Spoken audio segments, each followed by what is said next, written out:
মাছের হাতোড়ার রেসিপি জলফই দিয়ে।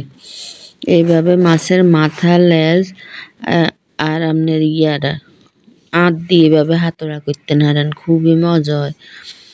এরপরে এই জায়গায় উপকরণগুলা লইয়াম। এই জায়গার মধ্যে কিছু শুকনা মরিচ একটু সিদ্ধ করে লইলাম, কিছু পেঁয়াজ দিলাম, রসুন কুচি দিলাম। দেওয়ার পরে এটারে ব্লান্ডার করে লইয়াম, একটু পানি দিয়ে অল্প করে ব্লান্ডার করা হয়ে গেছে। এবার পরিমাণ মতো লবণ দিয়ে দিলাম মরিচগুলার লগে, আর দিছি আপনার হলুদের গুঁড়ো 1 চামচ দিয়ে আর অল্প কয়টা দিছি।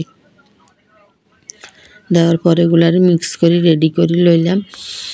এরপরে একটা কড়াইয়ের মধ্যে পরিমাণ মতো তেল দিয়ে দিলাম, পেঁয়াজ কুচি আর কাঁচামরিচ ফালি এগুলারে একটু ভালো করে ভাজি নিয়ে ভাজা হয়ে গেলে কিনে জায়গার মধ্যে একটু লাল লাল হয়ে গেলে পেঁয়াজ, এবার আপনার দিয়ে এই যে ইয়াগুলা মরিচগুলা বাড়ি রাখছি, ব্লেন্ডার করে রাখছি, ওগুলা দিয়ে দিলাম। এই হাতোড়াটার আপনার হয়েছে বা বাটা মরিচ, রসুন, পেঁয়াজ, মরিচ একসাথে ব্লেন্ডার করে করলে বেশি মজা হয়। এরপরে আমি যে জলফি কুড়ি রাখছিলাম জলফিগুলা দিয়ে দিলাম। এই জলফিটা দিলে হাতোড়াটা আপনার টক ঝাল হয়, খুব মজা হয় খাইতে। এভাবে একবার হইলেও করি খাইছেন। আমি সবসময় চেষ্টা করি আপনাদের হাতের কাছে যা আছে, যে মশলা আমগো ঘরের মধ্যে সবসময় থায়, ওই মশলা দিয়ে আপনার অল্প মশলার উপরে এই রেসিপিগুলা করার লাই। এভাবে একবার হইলেও করি খাইয়েন, খুবই মজা হয়। যদি একবার না করি খাইছেন তাহলে এটার স্বাদে বুঝবেন না।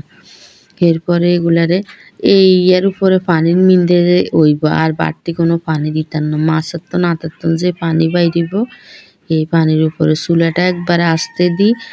এরপরে এগুলারে কতক্ষণ পরে একটু তলা দিয়ে আপনারা এইভাবে লাড়ে দিবেন। আর এটা হয়ে লেগিন পানিটা শুকাই গেলে কিছু ধনিয়া পাতা দিয়ে বেশি করে দেওয়ার পরে আপনার এগুলা আপনার অন পর্যন্ত এগুলারে আপনার করিয়াম। এরপরে আপনার আমার হাতোড়া রেসিপিটা রেডি হয়ে যাবে। এইভাবে একবার হইলেও হাতোড়া করে খাইছেন, খুবই মজা হয়। একবার না খাইলে আপনারা এটার স্বাদে বুঝবেন না। যদি আপনার কাছে ভালো লাগে রেসিপিটা, একটা লাইক, কমেন্ট, শেয়ার, সাবস্ক্রাইব করে দিয়েন। আসসালামু আলাইকুম। এই যে আমার হাতোড়াটা রেডি।